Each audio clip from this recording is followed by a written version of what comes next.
Allies exam पाठशाला में आपका स्वागत है। मैं हूं आपका अली भाई और अलीज एग्जाम पाठशाला में आपका स्वागत है।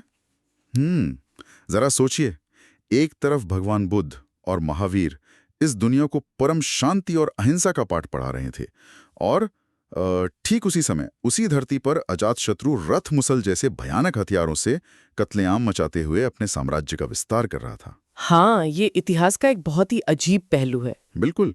तो इतिहास के ऐसे ही विरोधाभासों से लेकर हमारे संविधान की गहराइयों और विज्ञान के उन रहस्यों तक आज हम बहुत कुछ डिकोड करने वाले हैं। हम केवल तथ्यों को रटने नहीं वाले हैं, बल्कि उनके पीछे के क्यों और कैसे को समझेंगे। जब हमारे सुनने वाले इतिहास की घटनाओं को भूगोल की सीमाओं से जोड़ेंगे, तो जानकारी उनके दिमाग में हमेशा के लिए छप जाएगी। तो चलिए, बिना किसी देरी के दिमाग को थोड़ा वार्म अप करते हैं। शुरुआत करते हैं हमारे नोट्स में दिए गए कुछ बेहतरीन रैपिड फायर बहुविकल्पीय प्रश्नों से, यानी एमसीक्यूज से। हाँ, बिल्कुल। मैं सवाल सामने रखूंगा और हम मिलकर उसके पीछे की कहानी समझेंगे। पहला सवाल साहित्य से है और ये एक क्लासिक एमसीक्यू है। सिलेक्शन डेज पुस्तक किसने लिखी है? तो इसका सही जवाब है अरविंद अडेगा। जी हाँ, अरविंद अडेगा। ये वही लेखक हैं जिन्हें उनकी पहली ही किताब द व्हाइट टाइगर के लिए बुकर प्राइज मिला था। मतलब उनकी लेखनी भारत की जमीनी हकीकत को बहुत गहराई से दिखाती है। अच्छा, अब आयोग से जुड़ा एक बहुत ही ट्रिकी एमसीक्यू देखते हैं। सवाल है, राज्य मानव अधिकार आयोग के अध्यक्ष को हटाने का अधिकार किसे है? हमारे नोट स्पष्ट करते हैं कि ये अधिकार केवल राष्ट्रपति को है, राज्यपाल को नहीं।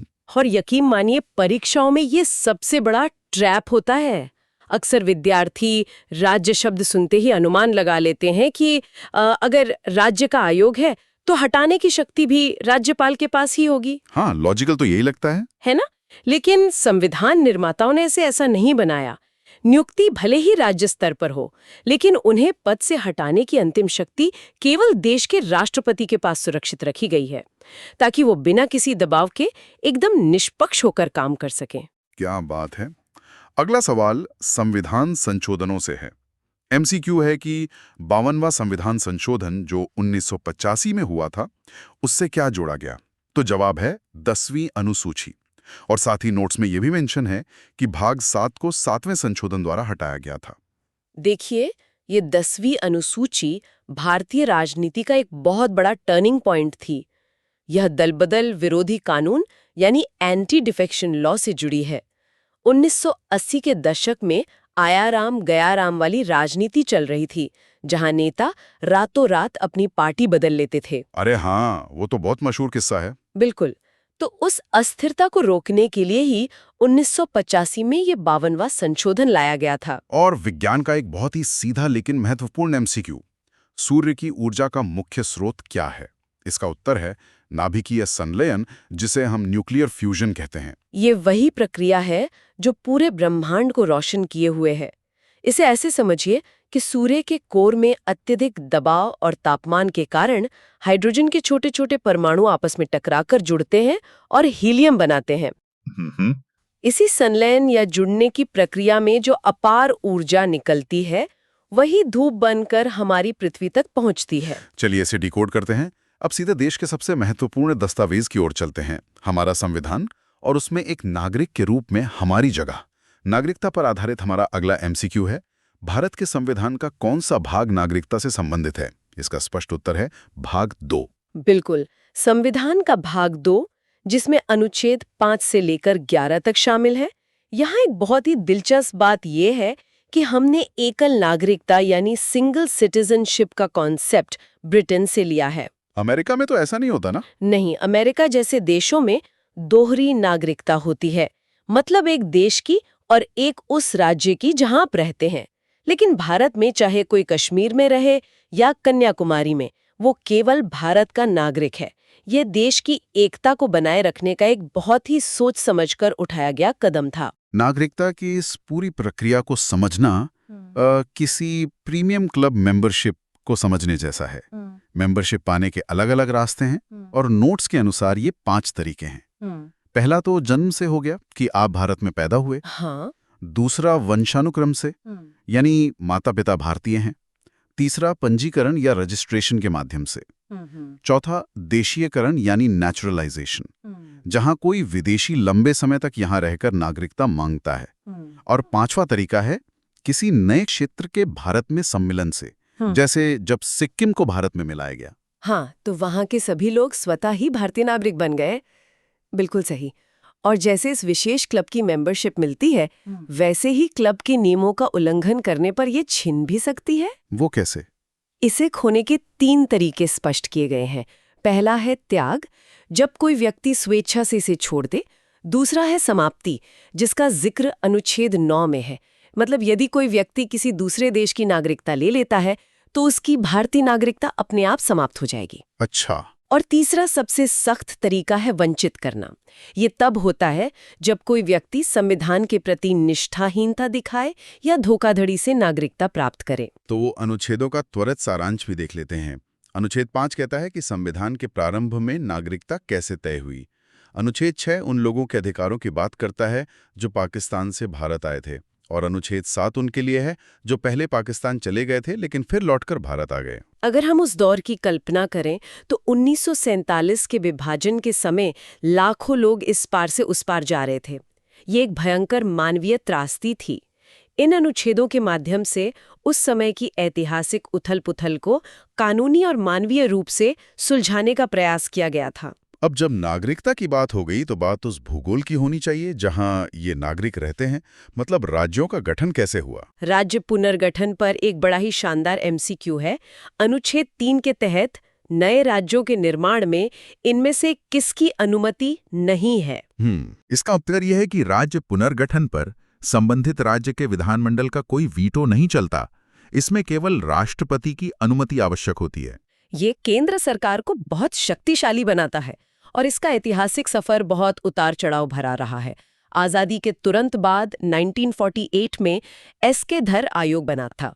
उस समय मांग उठ रही थी कि राज्यों को भाषा के आधार पर बनाया जाए, लेकिन धर आयोग ने इसका कड़ा विरोध किया। हाँ, और फिर 1953 में फजल अली आयोग आया। बिल्कुल, जिसने इस मुद्दे पर और गहराई से विचार किया। और इसी उथल-पुथल के बीच एक बहुत बड़ी घटना घटी।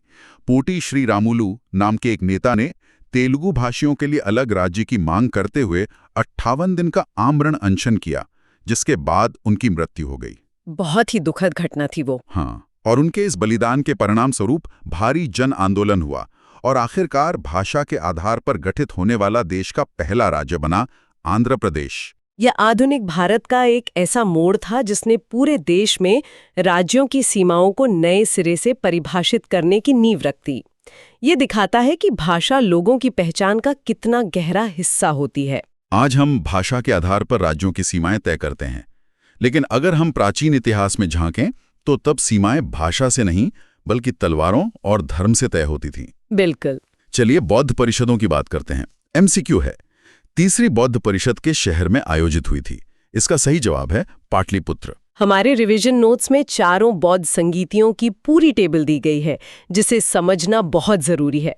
पहली संगीति 483 ईसा पूर्व में राजगृह में हुई। उस समय शासक अजातशत्रु था। और दूसरी ठीक 100 साल बाद 383 ईसा पूर्व में वैशाली में कालाशोक के समय हुई। और तीसरी, जिसका सवाल अभी आपने पूछा, वो 255 ईसा पूर्व में पाटलिपुत्र में महान सम्राट अशोक के समय हुई, है ना? एकदम सही। और चौथी संगीति पहली शताब्दी में कुंडलवन कश्मीर में कनिष्क के शासनकाल में हुई। इस चौथी संगीति की एक विशेष बात यह है कि इसके अध्यक्ष वसुमित्र थे और यहीं पर आकर बौद्ध धर्म 2 मुख्य शाखाओं हीनयान और महायान में बट गया। जैन धर्म के बारे में भी PDF में बहुत स्पष्ट वर्गीकरण है। 2 संप्रदाय, श्वेतांबर जो सफेद वस्त्र धारण करते हैं, उत्तर भारत में फैले और इनके प्रमुख स्थूलभद्र थे। दूसरे दिगंबर जो नग्न रहते हैं, यानी दिशाओं और आकाश को ही अपना वस्त्र मानते हैं। ये दक्षिण भारत में फैले और इनके प्रमुख भद्रबाहु थे। धर्म के इन शांतिपूर्ण दर्शनों के ठीक समानांतर अगर हम उस समय की सत्ता की बात करें तो मगध साम्राज्य का हर्यक वंश सामने आता है। जी, और इसी पर हमारा अगला MCQ है। हर्यक वंश से मगध के पहले शासक कौन थे? उत्तर है बिंबिसार। एक बहुत ही रोचक तथ्य ये है कि इनका उल्लेख अथर्ववेद में भी मिलता है। अच्छा। हाँ, बिंबिसारी इस वंश के संस्थापक थे। उन्होंने 52 वर्ष तक लंबा शासन किया और उनकी प्रारंभिक राजधानी राजगृह थी। लेकिन सत्ता का लालच बड़ा क्रूर होता है। उनके बाद सत्ता में आए उनके पुत्र अजातशत्रु, जिन्हें इतिहास में पितृहंता कहा जाता है, क्योंकि उन्होंने अपने ही पिता की हत्या करके गद्दी हत्याई थी। अजातशत्रु ने जैन धर्म अपनाया था। उनके हथियार बहुत ही खूंखार और विनाशकारी थे। रथ मुसल, जो एक प्रकार का ऐसा रथ था जिसमें गधा जैसी चीजें लगी होती थी, और महाशिला कंटक, जो बड़े बड़े पत्थर फेंकने वाली एक मशीन जैसी थी। और ये ऐतिहासिक रूप से सबसे ध्यान देने वाली बात है कि इसी अजातशत्रु के शासनकाल में भगवान बुद्ध और भगवान महावीर दोनों की मृत्यु हुई थी। यहाँ बात सच में बहुत दिलचस्प हो जाती है। अगर हम इसे बड़े परिदृश्य से जोड़ें तो ये इतिहास का सबसे बड़ा विरोधाभास लगता है। सोचिए, एक तरफ बुद्ध और महावीर जैसे महापुरुष उसी जमीन पर घूम घूम कर दुनिया को अहिंसा, करुणा और शांति का संदेश दे रहे थे, और ठीक उसी समय उसी धरती पर अजातशत्रु जैसे शासक रथ मुसल जैसे भयानक हथियारों से अपनी सत्ता का क्रूरता से विस्तार कर रहे थे। मतलब एक ही समय काल में मानव स्वभाव के दो बिल्कुल विपरीत चरम रूप देखने को मिलते हैं। बिल्कुल। मगध साम्राज्य की इन प्राचीन भौगोलिक सीमाओं से निकलकर अब हम अपनी आज की सीमाओं का अन्वेषण करते हैं, और यहाँ तक कि हमारे सौर मंडल की सीमाओं का भी। सौर मंडल से जुड़ा एक बहुत ही बेसिक लेकिन अहम MCQ। बुध ग्रह यानी मरकुरी को सूर्य का चक्कर लगाने में कितने दिन लगते हैं? उत्तर है केवल 88 दिन। नोट्स में अन्य ग्रहों का डेटा भी बहुत सटीक दिया गया है। पृथ्वी को एक चक्कर पूरा करने में 365 दिन लगते हैं, मंगल को 687 दिन, बृहस्पति को 12 वर्ष और सबसे दूर स्थित वरुण यानी नेपच्यून को पूरे 165 वर्ष लगते हैं। बाप रे, 165 वर्ष। हाँ, इसका सीधा सा विज्ञान ये है कि जो ग्रह सूर्य से जितना दूर होगा उसकी कक्षा या ऑर्बिट उतना ही बड़ा होगा, इसलिए उसे चक्कर लगाने में उतना ही अधिक समय लगेगा। सौर मंडल के बाद वापस पृथ्वी पर हमारे पड़ोसी देशों की बात करते हैं। भारत के पड़ोसी देश पर एक ट्रिकी MCQ है। भारत उत्तर दिशा में किसके साथ थल सीमा साझा नहीं करता? इसका सही उत्तर है म्यांमार, क्योंकि म्यांमार भारत के पूर्व में स्थित है, उत्तर में नहीं। म्यांमार की कुछ बहुत ही प्रासंगिक तथ्य भी इस रिवीजन का हिस्सा हैं। इसकी राजधानी अब निपेदा है, जो पहले रंगून हुआ करती थी। यहाँ की मुद्रा ख्यात है, मुख्य धर्म बौद्ध धर्म है, और यहाँ की जीवन रेखा कही जाने वाली सबसे प्रमुख नदी इरावदी है।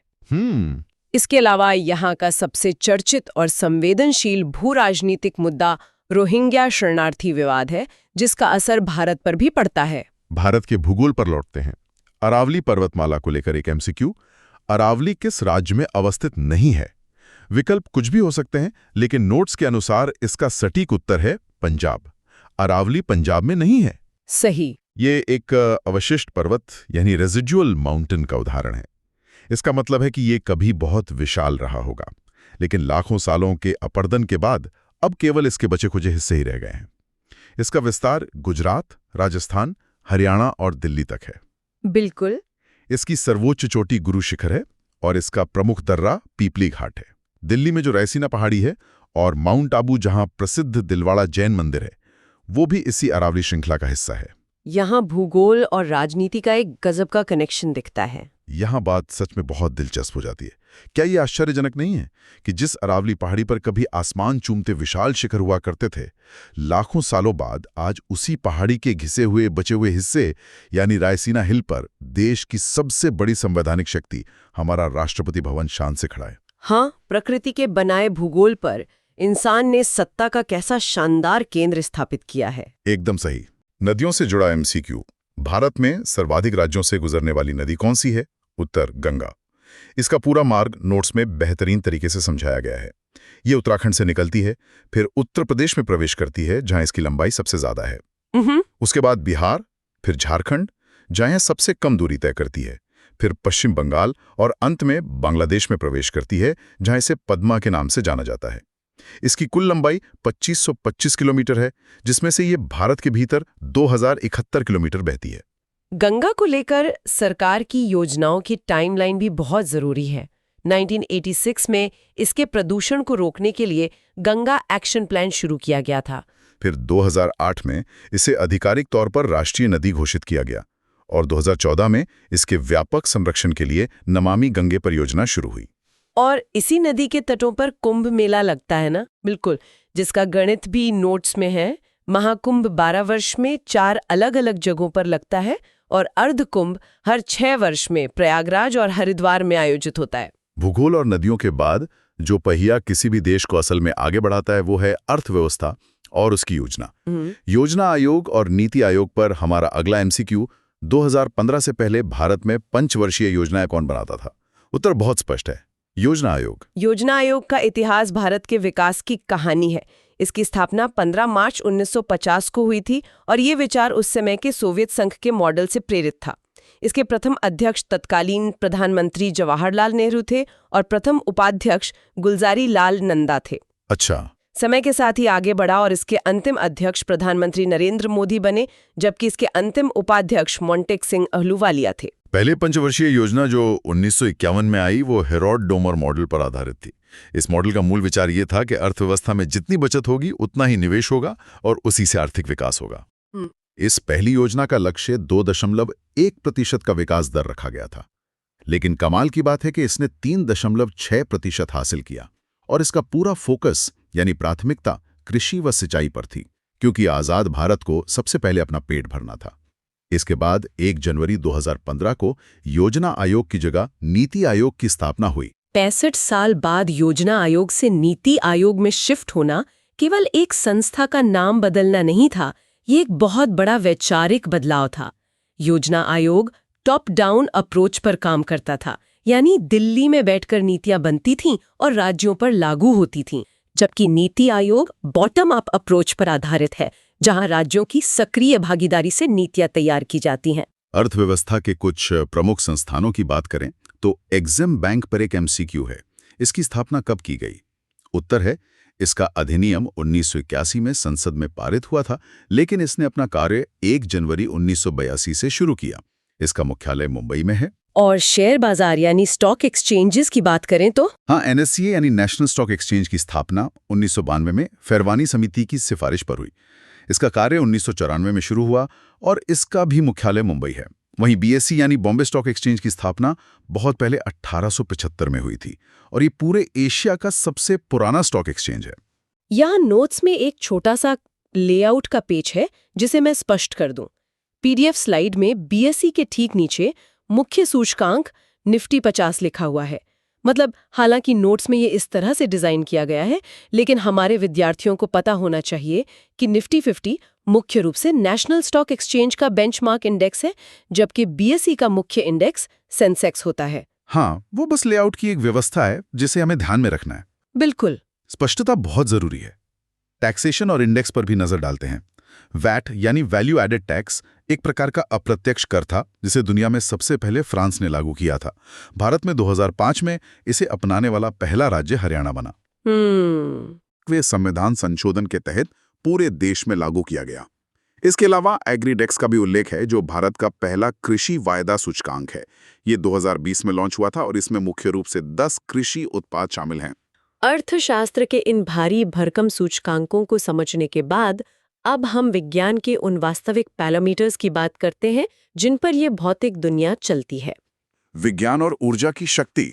भौतिकी से एक शानदार एमसीक्यू, ध्वनि के प्रबल या मृदु होने के लिए क्या उत्तरदायी है? उत्तर है आयाम यानी एम्पलीट्यूड। ध्वनि विज्ञान की बात करें तो नोट्स स्पष्ट करते हैं कि ध्वनि एक अनुदैर्ध्य यानी लॉन्गिट्यूडनल तरंग है। ये कंपन से उत्पन्न होती है। इसे थोड़ा आसान भाषा में समझते हैं। अनुदैर्ध्य तरंग का मतलब है कि ध्वनि को आगे बढ़ने के लिए एक माध्यम जैसे हवा या पानी के कणों की जरूरत होती है। ये डोमिनोज गिरने जैसा है। एक कण दूसरे से टकराता है, दूसरा तीसरे से। अच्छा, इसीलिए निर्वात में आवाज नहीं आती। बिल्कुल।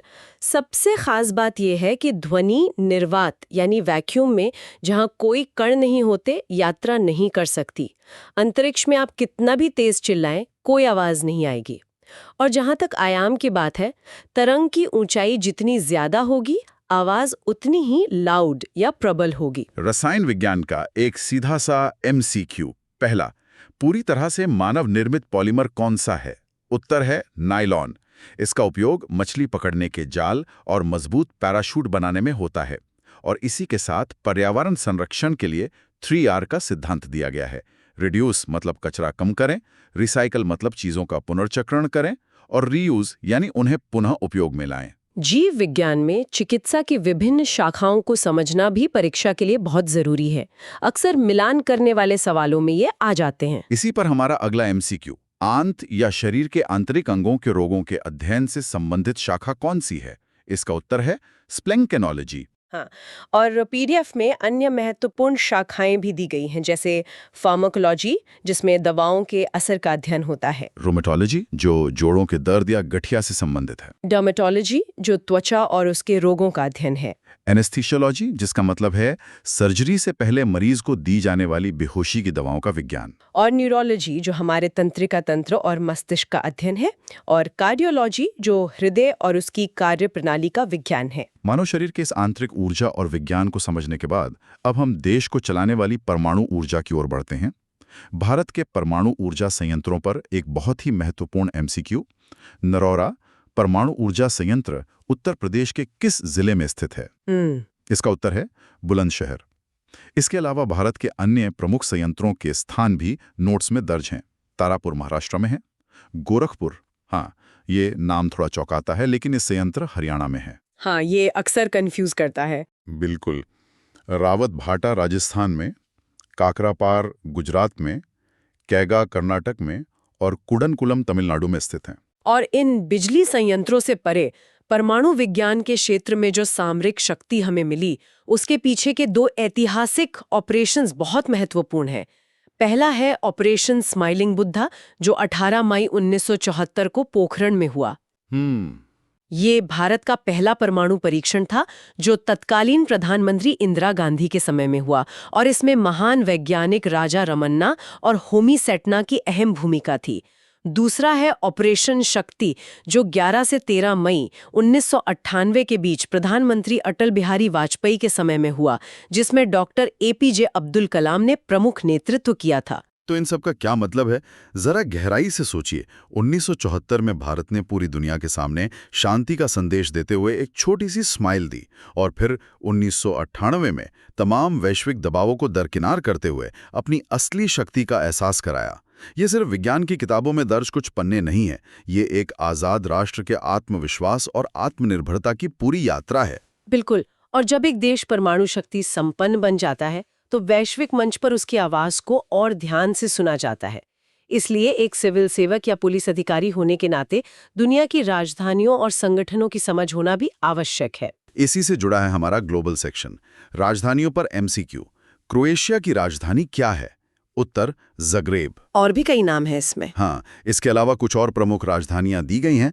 मेक्सिको की मेक्सिको सिटी, नेदरलैंड्स की एम्स्टर्डम, ऑस्ट्रिया की वियना, नॉर्वे की ओस्लो, यूक्रेन की कीव और पुर्तगाल की राजधानी लिस्बन है। तेल निर्यातक देशों के संगठन ओपेक का भी जिक्र है। 1960 में बगदाद सम्मेलन में इसकी स्थापना हुई थी। इसका मुख्यालय ऑस्ट्रिया के वियना में है और वर्तमान में इसके 12 सदस्य देश हैं। इस रिवीजन सेट में मई महीने की कुछ बहुत महत्वपूर्ण तिथियां भी शामिल हैं, जो बार बार परीक्षाओं में पूछी जाती हैं। हाँ, एक सामान्य से एमसीक्यू, अंतर्राष्ट्रीय श्रमिक दिवस कब मनाया जाता है? उत्तर 1 मई। इसके अलावा मई के अन्य महत्वपूर्ण दिन हैं। 3 मई को विश्व प्रेस स्वतंत्रता दिवस, 7 मई को विश्व एथलेटिक्स दिवस, 8 मई को विश्व रेड क्रॉस दिवस। 11 मई भी तो बहुत खास है। बिल्कुल, 11 मई राष्ट्रीय प्रौद्योगिकी दिवस है और इसे हम सीधे 1998 के पोखरण परमाणु परीक्षणों की सफलता से जोड़कर देख सकते हैं। और अंत में 12 मई को अंतर्राष्ट्रीय नर्स दिवस मनाया जाता है। अब हम अर्थशास्त्र, विज्ञान और वैश्विक कूटनीति से लौटकर इस पूरे मिशन खाकी के सबसे मूल और व्यवहारिक सार की तरफ आते हैं, पुलिस व्यवस्था और उससे जुड़े कुछ विविध तथ्य। बिल्कुल, जो भी उम्मीदवार इस परीक्षा की तैयारी कर रहा है, उसके लिए ये सेक्शन सबसे जरूरी है। भारत में आईपीएस अधिकारियों की ट्रेनिंग सरदार वल्लभ भाई पटेल राष्ट्रीय पुलिस अकादमी में होती है। ये अकादमी हैदराबाद में स्थित है और इसकी स्थापना 1948 में हुई थी। इसके head director general of police यानी डीजीपी रैंक के अधिकारी होते हैं। और पुलिस व्यवस्था से जुड़ा सबसे महत्वपूर्ण बिंदु डीके बसु दिशा निर्देश, जो 1997 में आए। हाँ, ये बहुत अहम है। सुप्रीम कोर्ट के इन दिशा निर्देशों के तहत स्पष्ट किया गया है कि पुलिस हिरासत में किसी भी प्रकार की यातना या टॉर्चर की सख्त मनाही है। गिरफ्तारी के समय व्यक्ति को एफआईआर की कॉपी निःशुल्क मिलनी चाहिए और हर व्यक्ति को कानूनी सहायता प्राप्त करने का मौलिक अधिकार है। यह एक महत्वपूर्ण सवाल खड़ा करता है डीके बसु दिशा निर्देश हमें सिर्फ कानून नहीं सिखाते, बल्कि यह याद दिलाते हैं कि एक पुलिस अधिकारी की उस खाकी वर्दी का अंतिम उद्देश्य केवल डंडे के जोर से कानून लागू करना नहीं है। उसका असली उद्देश्य एक आम नागरिक के मानवाधिकारों की रक्षा करना है। पुलिस की शक्ति समाज की भलाई के लिए है, ना कि उसे डराने के लिए। ये संवेदनशीलता हर वर्दीधारी में होनी चाहिए। बेहतरीन विश्लेषण। इसके अलावा स्लाइड में कुछ अन्य सरकारी योजनाएं और विविध तथ्य भी हैं। योजनाओं में स्टैंड अप इंडिया का जिक्र है, जो 2016 में शुरू हुई। इसका मुख्य उद्देश्य महिला और SC/ST वर्ग के लोगों में उद्यमिता को बढ़ावा देना है, जिसमें नया व्यवसाय शुरू करने के लिए 10 लाख से लेकर 1 करोड़ रुपए तक के बैंक लोन का प्रावधान है। साथ ही 2015 की डिजिटल इंडिया व स्किल इंडिया योजनाएं भी देश को आधुनिक बनाने का हिस्सा हैं।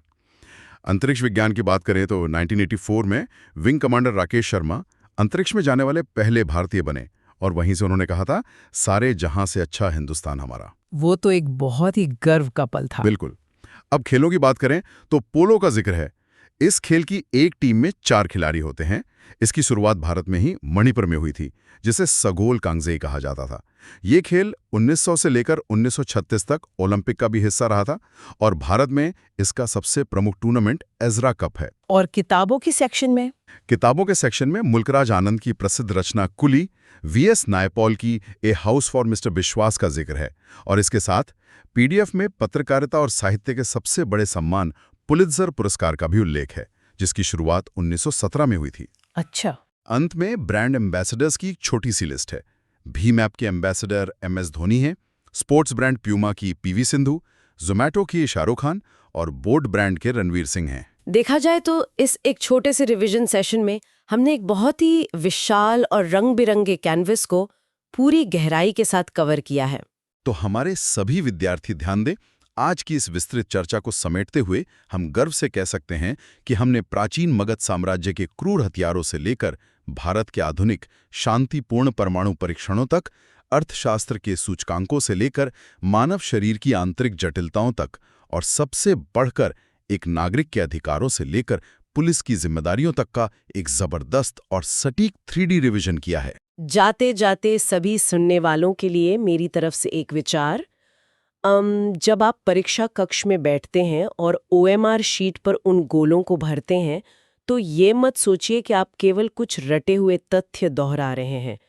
आप उस पूरे मानव इतिहास, उस बदलते भूगोल और उन अनगिनत संघर्षों के गवाह बन रहे होते हैं, जिन्होंने उस आधुनिक समाज का निर्माण किया है जिसकी रक्षा की शपथ एक पुलिस अधिकारी लेता है।